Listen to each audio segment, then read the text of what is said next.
everyone. Welcome to the Cynthia Linox Show. I am your host, Cynthia Linox. Here again to remind you that this is the best season of your life.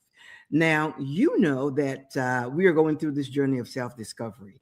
And I am delighted to hear a little bit about your journey and to share my experiences and some of the things that I am sharing from all people that are going through this journey and the experiences they're having, and hopefully it's helpful to all of us because we can learn from each other.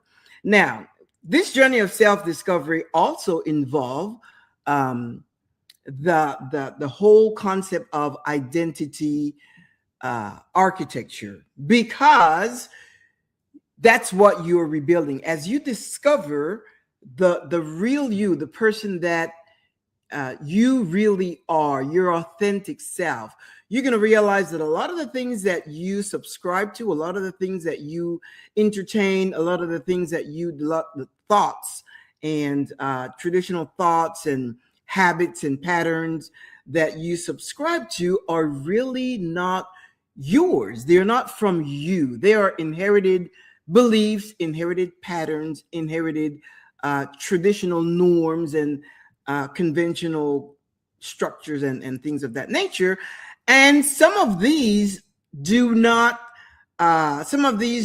serve you anymore today. And if they don't, then it behooves us to get rid of them. Why? Because you're making room for the new. You're making room for new things, and you're really going through a feng shui, just cleaning out spaces so that you can bring to the forefront who you really are. This way you can live organically, without pretending, without a performance, without trying to please the collective or follow the collective or people please, because that's what happens when we don't know who we are. We just do things as everyone else does. Well, this is the way we always do it. We've always done it.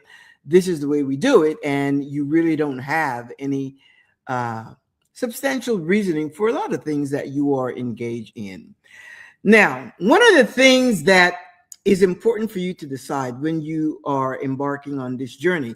By now, many of you are already on this journey of self-discovery. But one of the things that you have to decide for yourself, because remember, this journey is not something that you are doing with someone else. This is a journey of self-discovery. So now you can share your experiences with others, but it's not like when you're going walking and you meet a buddy and say, let's go walk, and you go walking together.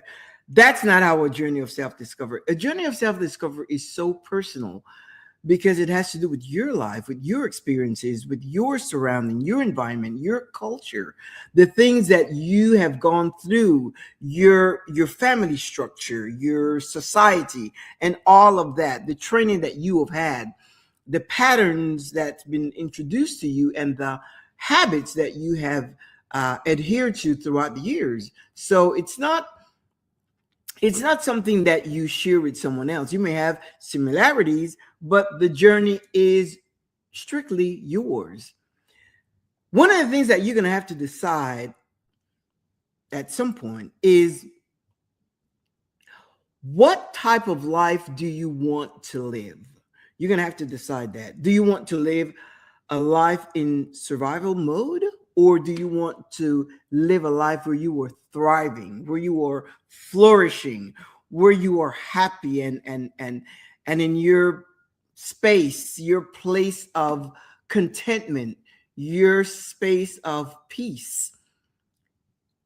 Are you going to go for that, or strive for that? Or are you going to settle with the survival mode? Because survival mode is something that is infringed upon us by default. Survival mode, sometimes we don't even realize that. And all of that has to do with the condition of your nervous system. How on alert are you? How protective are you of yourself? How emotionally safe are you? And based on that, you're going to decide what you want to do. Do I want to, I want to break out of this mode, or do I want to, or am I going to stay there? Now, I'm finding it rather interesting once you make the decision. But first, you have to know that it is something that you want. You have to make a decision. Is this what I want? Is this what I desire? Can I make this happen? Can I make this happen? And do I deserve this? You have to want it. You have to know that you can make it happen. And you have to know that you deserve it. Nobody's going to tell you that you deserve a good life. I had the privilege when I was much, much younger. My dad took me out and he said, you deserve a good life. You deserve to have the best. We were in the store looking at a dress. It was very expensive. I looked at it, looked at the price, and he came over and he said, if that's what you want, you get it. You deserve to have a good life. You deserve to have the best. And I've kept that with me forever. Forever. I have never, even in my moments of personal challenge, financial challenge, and just different type of situation, job loss and all that, I always think that I deserve the best. I deserve the best. So you have to make a decision. Do you want to thrive? Do you want to start thriving? Because, and please don't associate thriving with resources like, you have to have money. No, it starts in your mind. It starts with your attitude. It starts with a decision that you make. I'm going to live a life where I'm thriving.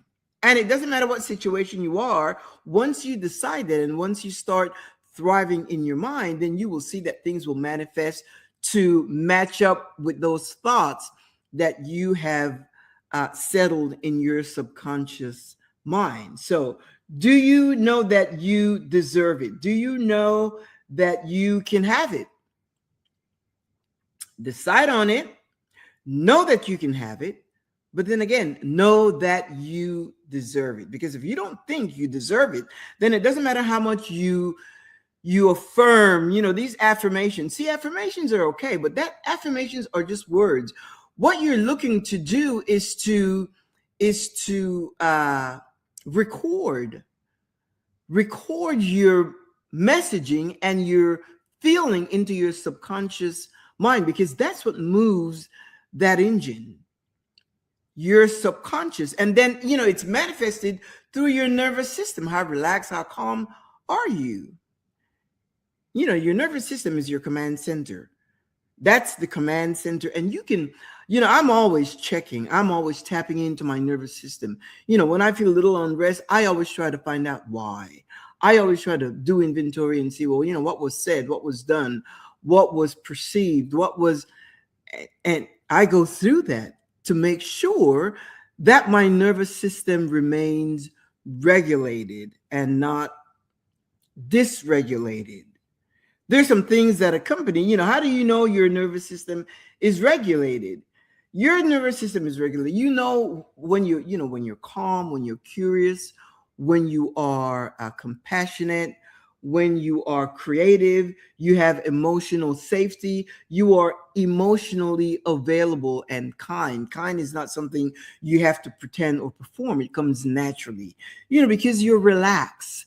You are at peace. And don't get it twisted. Sometimes people think that peace means quiet or silence. No, peace is something more internal.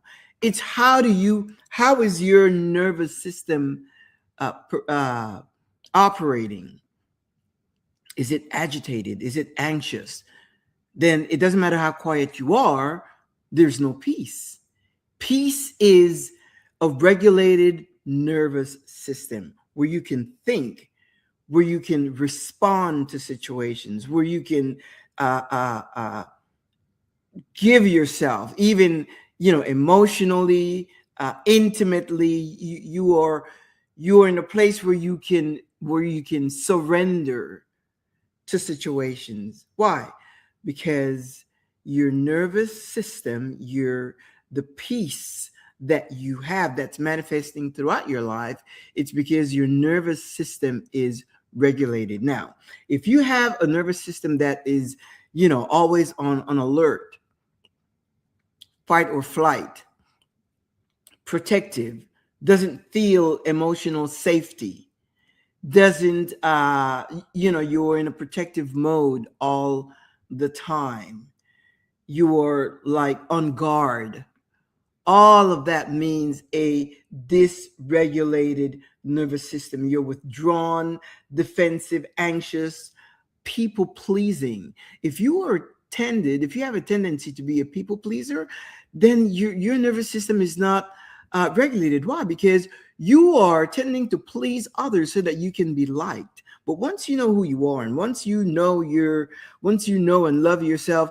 it doesn't really matter who likes you or who doesn't. It's just like me. The other day I was talking to someone about this whole show. And, when you are in the public's eyes, you're not sent for everyone. Not everyone is going to like you.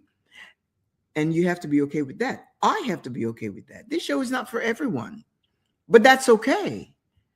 If it's not for you, then you just scroll. If it's for you, then you can learn something from it.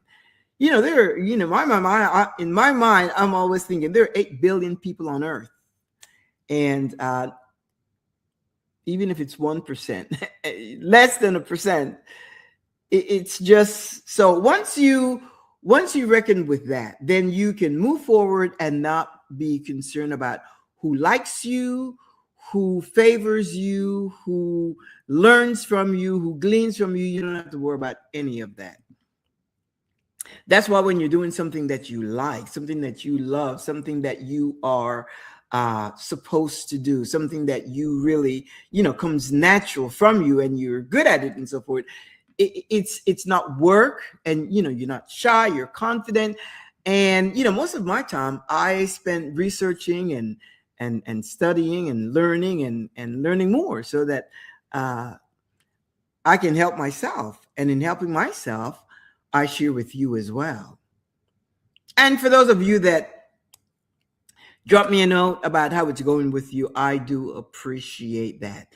Now, what I have been hearing a lot lately is having to do with relationships with people, women in particular, that are having a challenge in the relationship and going through this journey, and that it's become a challenge. And yes, it can become a challenge, especially for people that have been married for a long time. And what I have to say to that is, first, you have to determine what is the foundation of your marriage. In my marriage in particular, the foundation of my marriage is not love, is not, it's not love, consideration, none of that. The foundation of my marriage, and I'm just sharing this with you, this is not, the foundation of my relationship is respect. Out of the gate, that's what we started with, respect. When I got married years ago, we did not say the traditional marriage vows. That just didn't work for us. For better, for worse, for richer, for poor, in sickness and in health. That just did not work for us. Because when you're starting a partnership, that is exactly what you want. And even back then, I did not have, or we did not have the language to apply to the sentiments, the thoughts, and the concept of partnership. What we did know, at least what I know, and I'm going to talk to you from my standpoint, is that, partnership is a relationship where there's reciprocity. You can't be in a relationship where you become the emotional manager of the relationship. if you're in a relationship where you are the emotional operational manager, at some point you're going to get exhausted. You're managing the schedules, you're managing the calendar, you're managing the kids, you're managing uh, vacations, you're managing outings, you're managing everything, you're managing your husband, appointments, you're managing everything. And so you say, well, where's my partner? Where is my partner? When you have a partner, and that's why I don't like,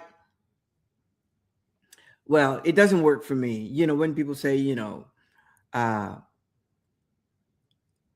wife duties or husband duties or uh, gender assignment, chores, and things of that nature. I don't, we don't flow that way.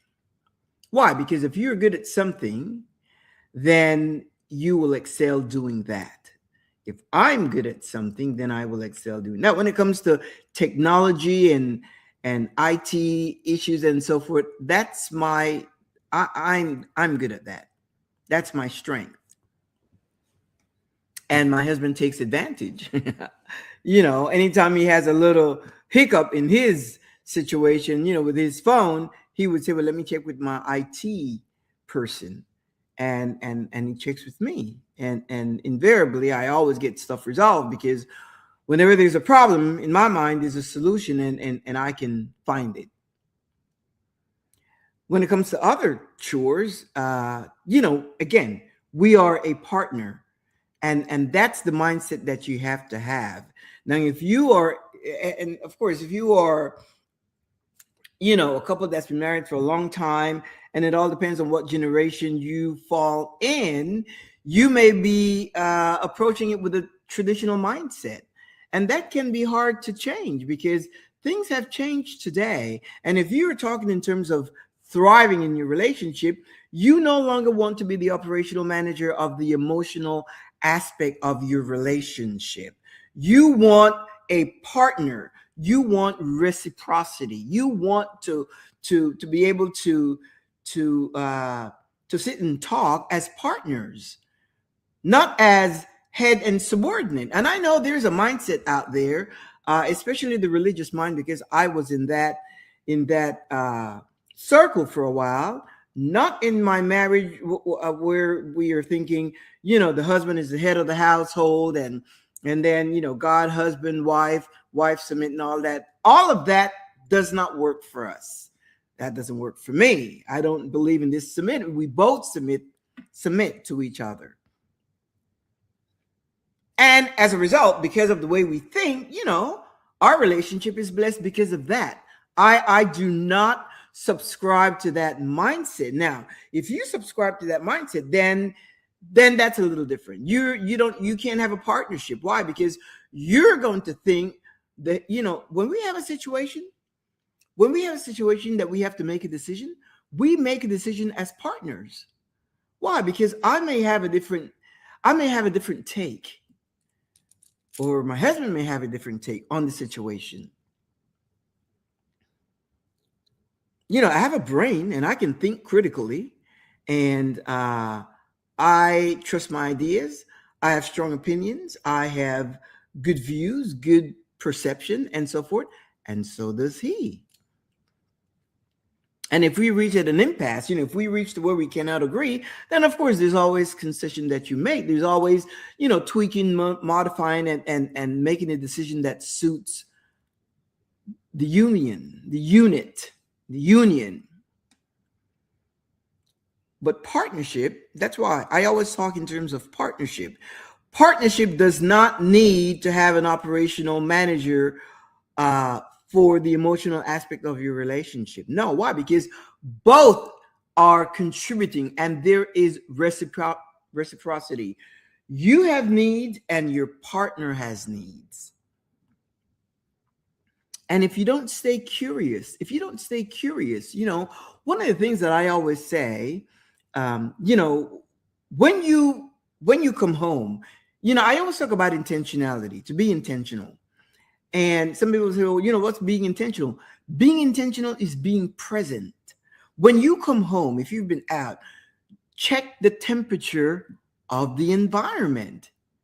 Check your spouse and identify the temperature. If you feel there's a bit of heaviness or concern or feel whatever it is, then, be curious.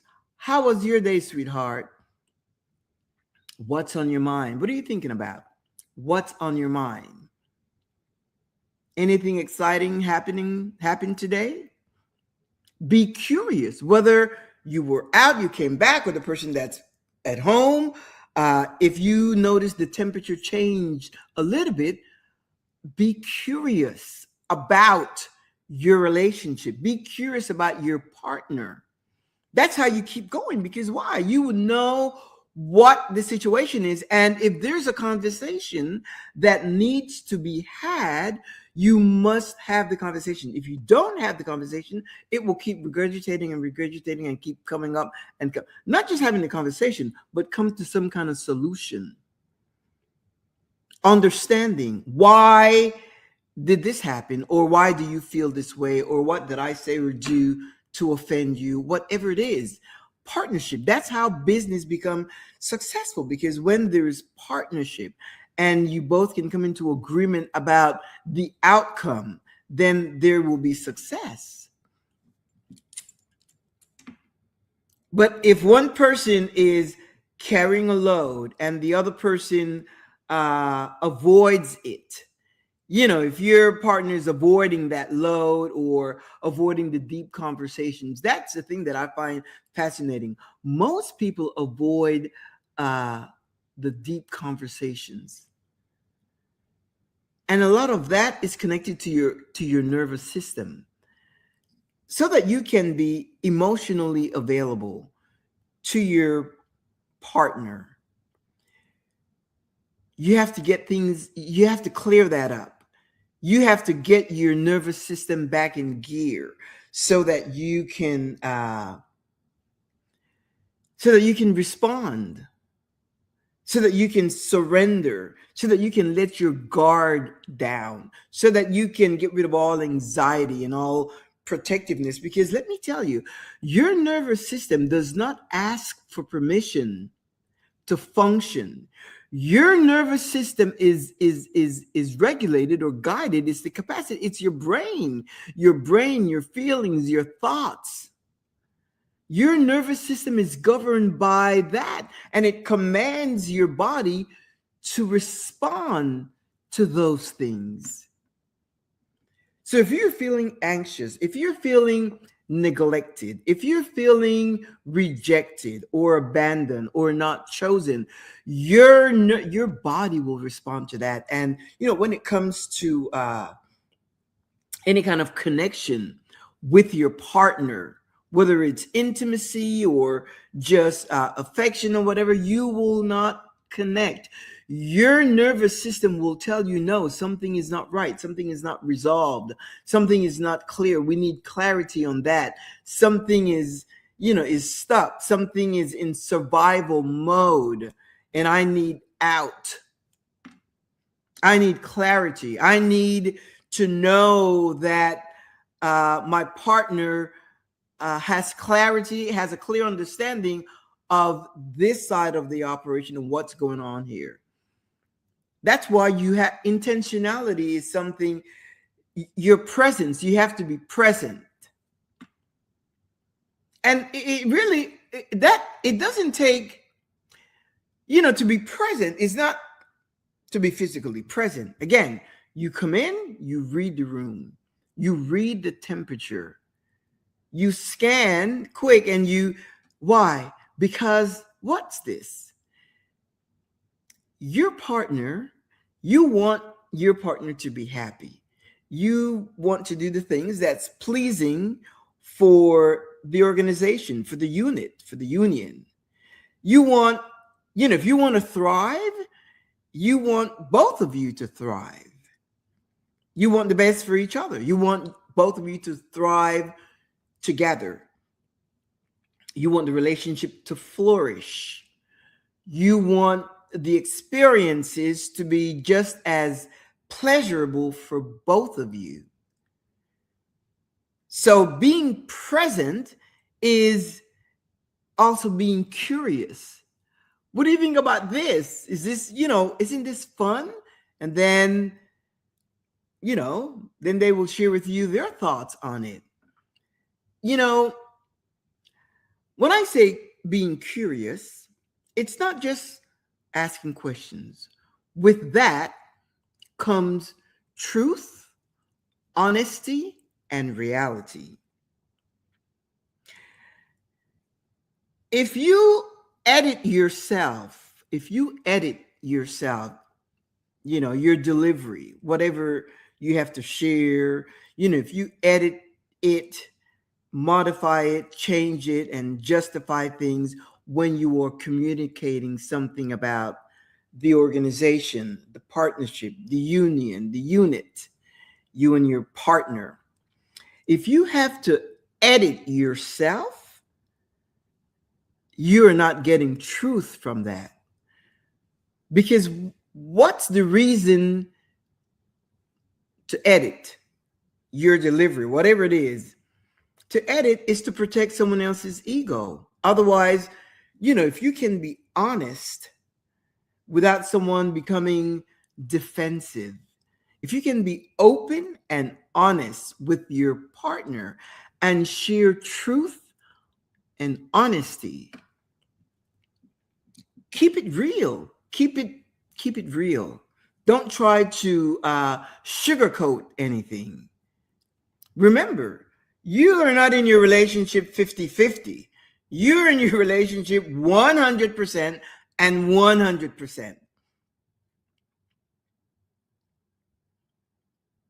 You come with everything. Your mind, your heart, your thinking, your soul. You bring everything into the relationship. So it's 100 and 100. So there's no room to edit. You cannot, well, I'm going to say it this way, or I'm going to say it that way. And, because obviously you're not, some person shared something about, well, if I say this, he'll yell.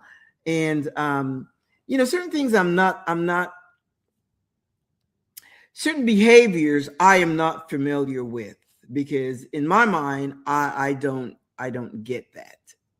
Mind you that I've seen that growing up. Sometimes my dad would yell, and I mentioned in one of my shows where my dad taught me what not to accept in a relationship. When I was a little girl, I thought I'll never have anyone yell at me. He's like, I wouldn't have anyone yell at me. I wouldn't have anyone raise their hands at me. I wouldn't have anyone try to punish me or threaten me, or those things. That is not, and that is part of my standard. And even now, if you haven't established that, you can start establishing a new standard for who you are. As you discover the person that you want to be, as you start engineering and building and creating your true identity, you can also establish not only a new set of standards, things that you will no longer accept. And there could be a challenge there, because your partner, and when I say partner, I'm talking because someone, quite a few people have shared about the challenges that they're going through in the relationship, and how it affects how it's affecting their marriage. But when I say partner, it could be a family member, it could be a family relationship, siblings, it could be anything. But once you come to an understanding of who you are, you can set up standards, new standards. And yes, there may be a challenge. You may lose something, because somebody may say, well, oh, you want to be this way? I'm not going to put up with that. Well, so that's the reason you must know your worth, and you must determine what works for you. And I always repeat, this show, I don't tell you what to think. I don't tell you what to do. I only bring awareness so that you will know that you are able to reconstruct and design the life that you want for yourself as you go through your journey of self discovery and rebuilding an identity that is yours and not an inherited identity from your childhood. Because if you haven't created, if you haven't built a new identity, then yeah, you are going through an identity that was imposed upon you by society, by teachers, your parents, religious doctrines, social structure. All of that shape your identity. And if you're not functioning in the totality of who you really are, then that's why we become people pleasing, and we fear, we don't want to offend people, and we say yes when we mean no, and all of that. It affects your confidence, it affects your assertiveness, it affects your total being. Why? Because you're living performatively instead of authentically. Authenticity is not something that we just happen into. You have to be so present. You have to be so mindful of who you are, mindful of your worth. Some of you share that you struggle because in your mind, you think you are, one person said, they struggle in their mind because, right out the gate, they're told that, they're a sinner and they're good for nothing. That anything they do right is not, it's like a filthy rag or something of that nature. So for them to think highly of themselves, it's a struggle. And dealing with their humanity, that's a whole different topic. Many of you share that you even have a problem, a big problem of shame and guilt and judgment when you deal with your own humanity. When it comes to sexual, sexual feelings and intimacy and all that, you're dealing with things like inhibition and self-consciousness and all of that. But once you know who you are, once you know what you bring to life, then you can be who you are. No guilt, no shame, no judgment. Some of you struggle with this thing about somebody said, they're dating someone and they have mutual attraction, but they don't know where the relationship is going, and they have issues with what they call premarital sex. And again, that is a social construct. And I always say to people, go with your intuition. You must honor your humanity as much as you honor your consciousness. Honor your humanity. But you have to know how to do that by accepting the fullness of who you are, your worth, your value, and know that, when you do certain things, if you engage in a sexual relationship, you have to understand that it's not dirty, it's not bad. As long as, obviously, if there's mutual consent, you have to clear your mind of all these social or religious constructs. You have to understand, and these are people that are deconstructing from their religious thread. And I understand that clearly because, that was part of my experience years back when I was a religious person, because I met my husband when I was religious.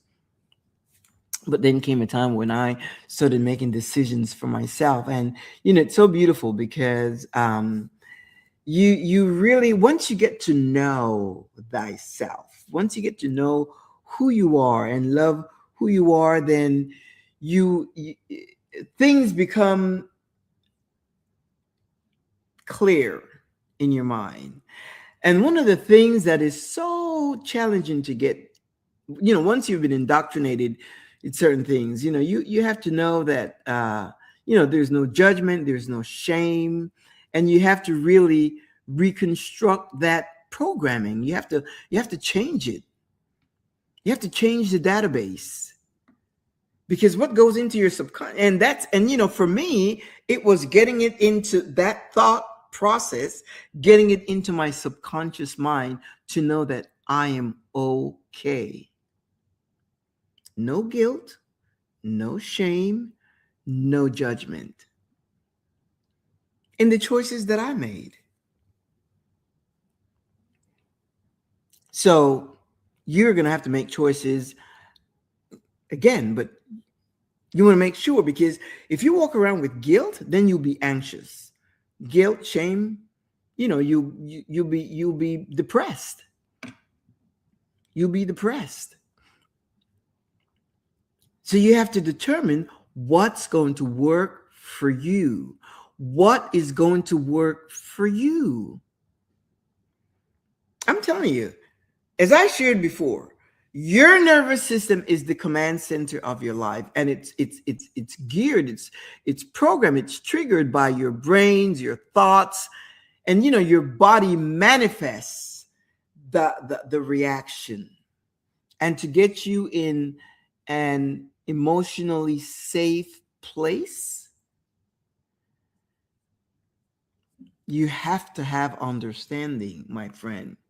You have to have understanding. Otherwise, you'll get into damage control, because you will start thinking that you're a sinner, that you're no good, and all of that. And then you have to get into damage control.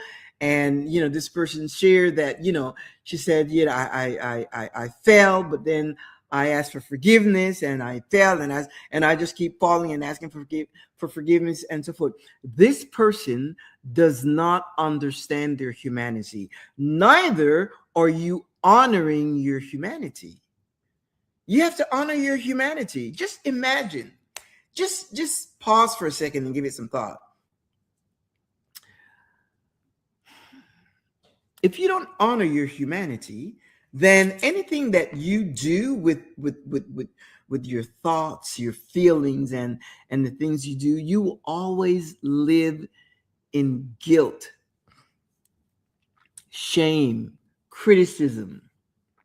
That's why they call it negative criticism for themselves. They criticize themselves and they talk bad about themselves. And they judge themselves. There's no peace. Because remember, quietness is not peace. Peace is a regulated nervous system. So you can't let anything slide, You have to address everything, because even though you may say, I am okay, or I'm fine, like, how you doing? I'm fine. Your body keeps receipts. Your mouth may say, I am fine, but your body keeps the receipt of the emotions. If somebody said something that offended you, regardless of who it is, and if the relationship is important enough, the relationship is close enough, whether it's a relationship with your partner or your kids or your parents, your siblings, your relative, whatever, whomever, even at work. I remember one time at work, I was in a leadership position, manager of, and we had a meeting, all the managers with, a senior manager, and everybody contributed to the meeting. And I said, I shared some things. And the manager that was facilitating the meeting did not think it was a good idea.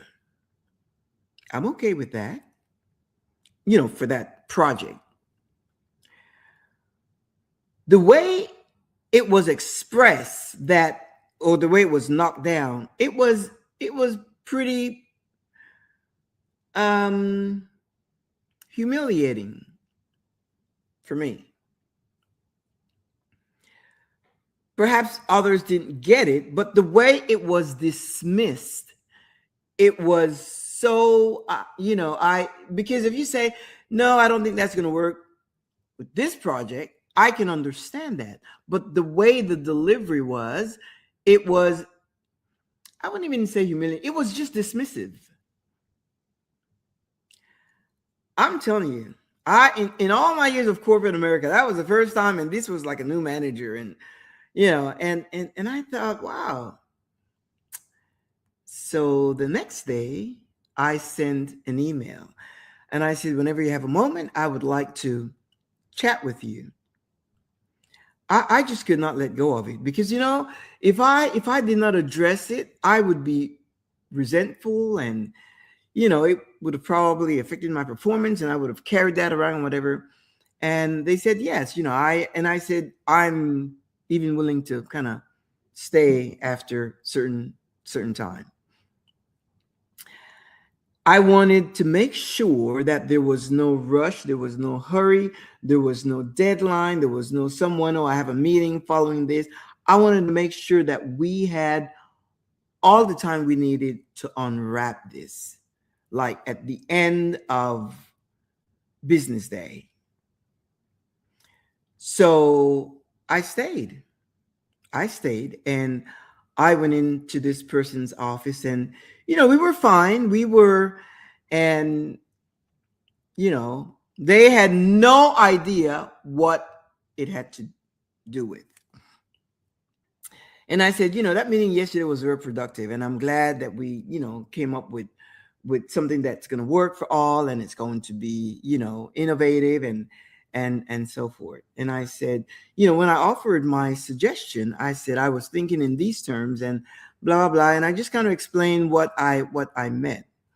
I said, but the reaction that I got from the leader, yourself, that hit hard. And I said, because it may not have been a good idea for this project, but you asked for ideas and everyone shared something.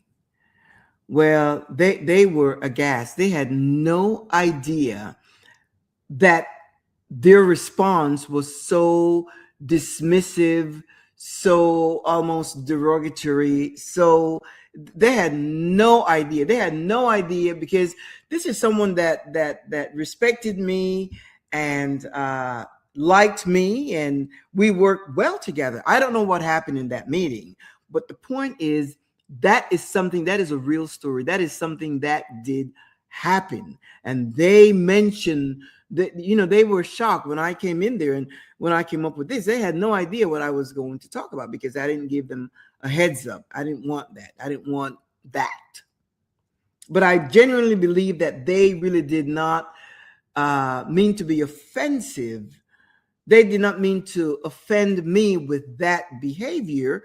They were under pressure, but at the same time, I had to resolve it, because it affected my nervous system.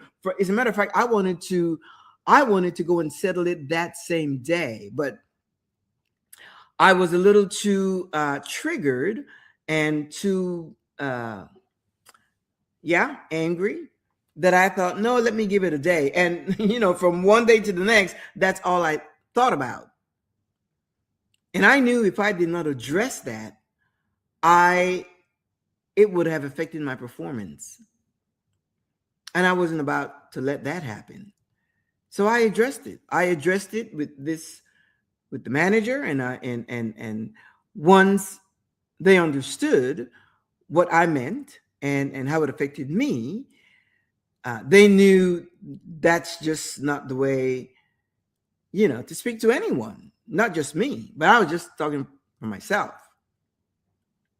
And it never happened again. And I just shelved it. Remember, I don't forgive.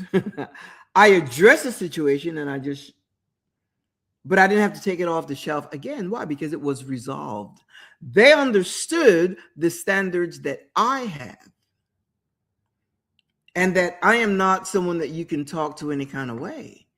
That's not even like a big deal. That's just because that's so inbred in me. That is so innate. That is so me. In a lot of situations, in a lot of my relationships, I will go to you and I will say, you know what?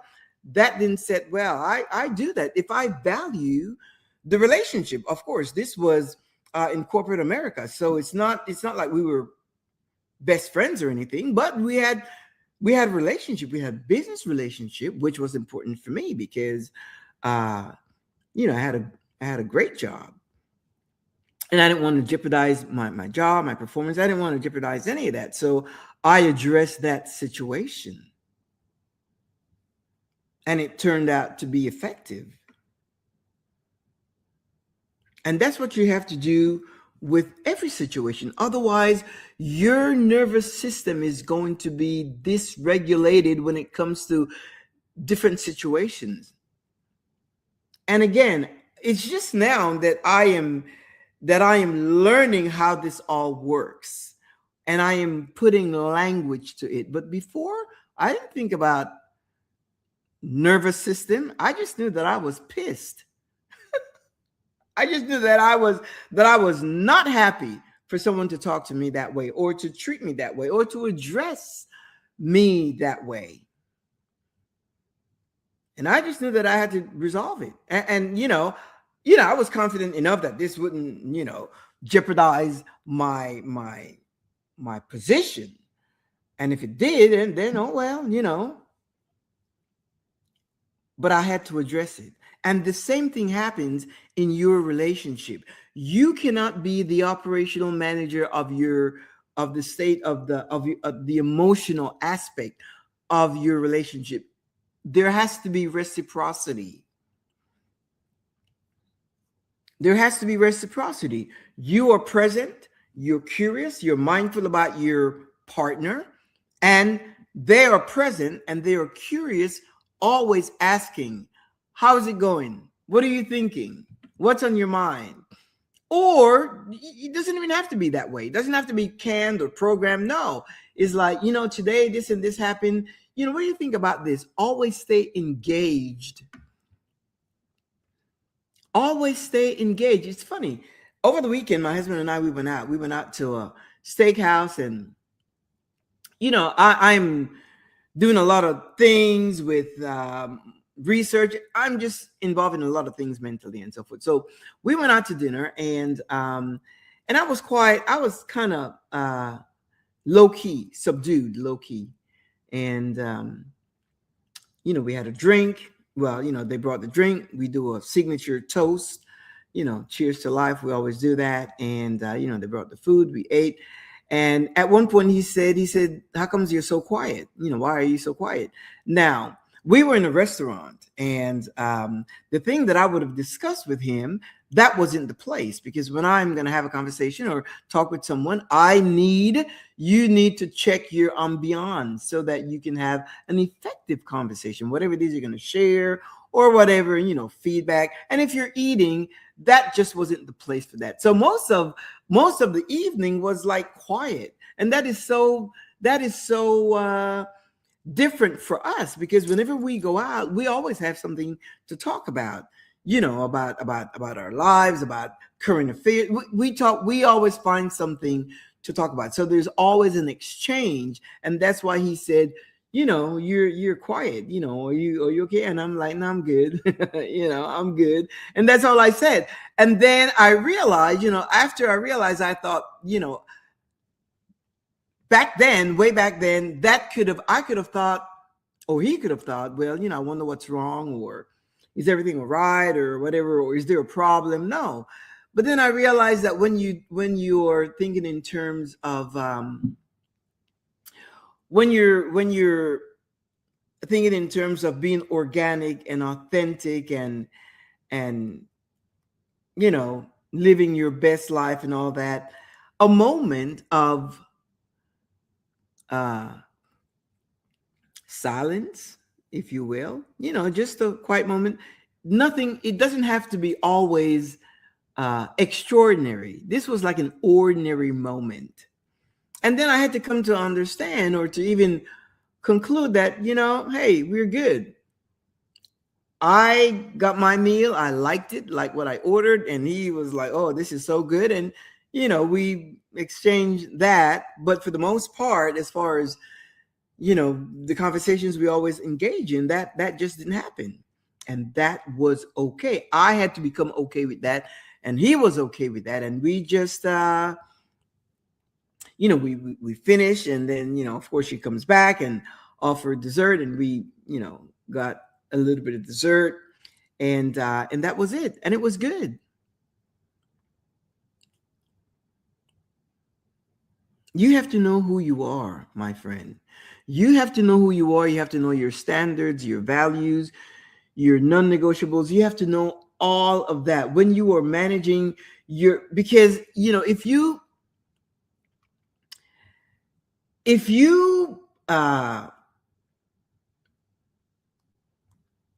get to a point where you repress or suppress your feelings, or in any situation, in a relationship, in a partnership, in anything, then it puts you in a space of, remember, your whole goal is to thrive.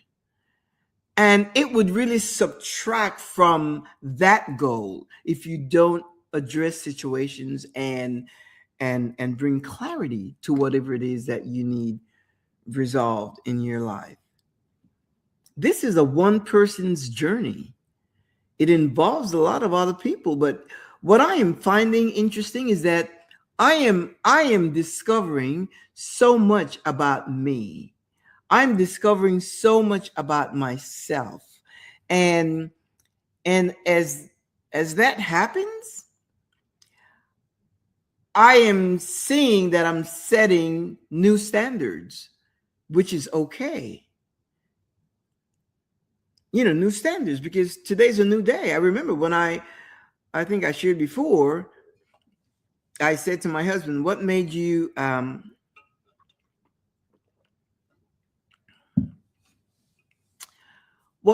choose me as a wife?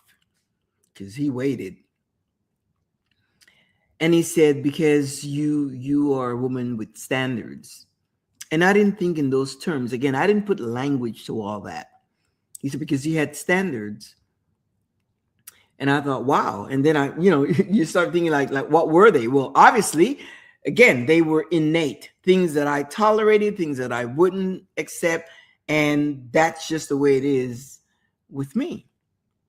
And now I have come to realize is that you continually, as life presents itself to you, you continually set standards for yourself in every relationship. If he doesn't call you, are you going to call back and texting?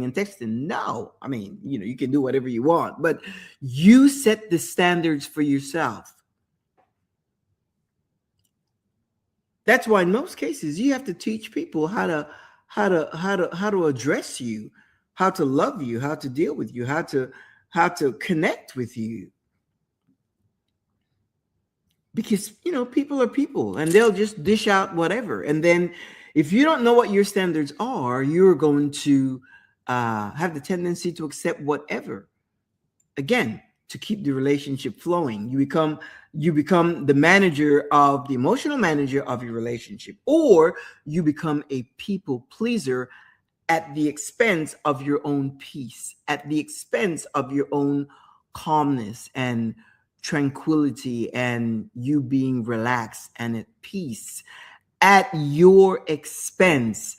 Well, my friend, you will not thrive if you allow yourself to honor someone else's feelings, their ego, and to mitigate people's attitude and all that. You can't thrive. You can't flourish. Why? Because you're honoring someone else's emotions. You're protecting their ego. And at the same time, at your expense. That is self-betrayal. And it's not fear to yourself. It's self-abandonment, self-betrayal. Whenever you yield to someone, I don't care if it's your kids or whatever, you determine who they are and what the relationship is. If you yield to them at the expense of your conviction, of your self-worth, that becomes self-betrayal. You have abandoned yourself, your worth, your ideas, your value to please someone else. Why? Because you want to keep the peace. Keeping the peace is not an honorable gesture. It's not an honorable thing. It's not like, oh, they're a peaceful person. No, you are betraying yourself. You don't have to keep the peace. Of course, you don't have to create drama as either, but you make sure that it is clearly communicated to the people that are around you what you stand for. You set your standards, and you also set boundaries for yourself. It's like, no, I'm not going to allow myself to be submitted to that kind of relationship or to that kind of environment, that circle. I'm not going to submit myself to that. You protect yourself. Is it selfishness? No, it is you becoming aware of your value, your worth, and the significance of creating an identity that is yours. You are the architect of your identity. You are the architect of your identity. You build it, you create it. You're the one that set up the beams and know how deep they go, so that when something comes and challenge you or kind of try to rock your boat, that you can say, no, I'm not, I'm not gonna, I'm not gonna deal with that. And then it's deep enough where you understand that, whatever consequences or whatever happens from that, that's just life. It all depends on, again, whatever you decide that works for you. I'm not here to tell you what to think or what to do.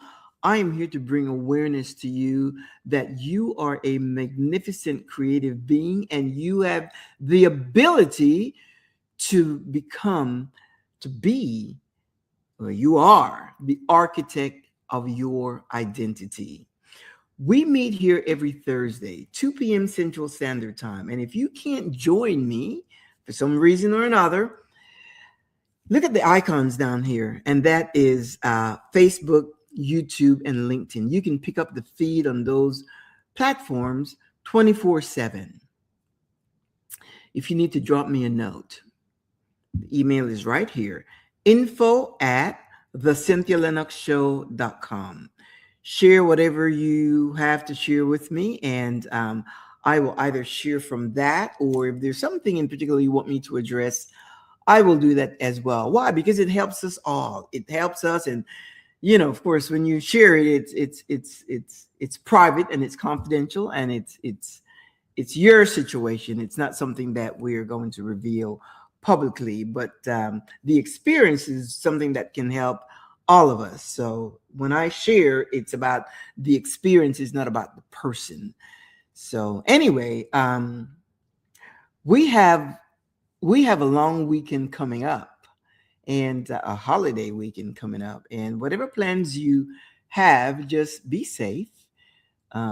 It's always great to have extended days for those of you that work. So most of you are, let me see, today's Thursday, tomorrow is Friday. Most of you are off tomorrow, actually, because the holiday falls on a Saturday. So in most cases, you'll be off on a Friday. But anyway, this is it, my friend. We will see you next week, same time, same place. In the meantime, I will say ciao, tata, au revoir, and again, same time, same place, 2 p.m.